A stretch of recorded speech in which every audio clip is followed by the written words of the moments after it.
It was a typical midweek at Newcastle Workers Club. Hundreds of mainly elderly people were inside playing games and the pokies when the quake struck. Measuring 5.5 on the Richter scale, in seconds it turned the two-storey building into a disaster zone. A local reporter was doing an interview nearby when the quake hit.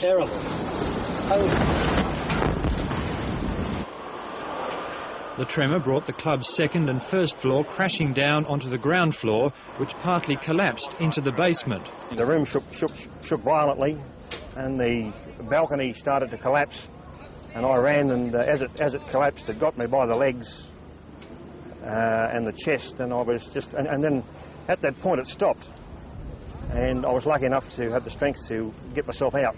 When we entered the building, there was a lot of people screaming and arms and legs kicking around. Rescue services were quickly on the scene, working frantically to free those inside. 3 people were confirmed dead, while 16 were removed with various injuries. All emerged in severe shock, most were bleeding and covered in dirt and dust. At all times, the rescue operation has been hampered because the facade of the club is in danger of collapsing. The rescue workers on top of a cherry picker can see the bodies in the club, but they're not sure how to save them.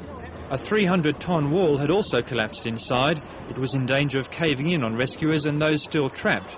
By late today, rescuers using a remote control camera believed up to another 50 people were still inside the building, their condition unknown. Nearby, the worst-hit suburb was Hamilton, the main street reduced to a tangled web of wreckage and rubble. At least 2 people died here, hit by a falling awning. Dozens of others were injured. It was in chaos. Everyone was just everywhere, you know.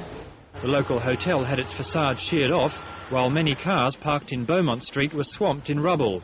Clean-up crews were quickly on the scene, looking for victims and clearing away the debris, while police kept onlookers at bay for fear of further building collapses. Even the ambulance station didn't escape the quake. In Cook's Hill, 19th century terrace houses bore the brunt.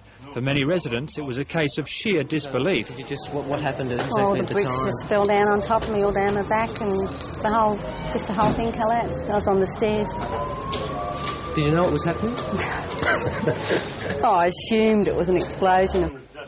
For others, even inspecting the damage was treacherous. Salvaging what they could, many residents are tonight staying with relatives and friends as Newcastle comes to grips with the magnitude of the calamity.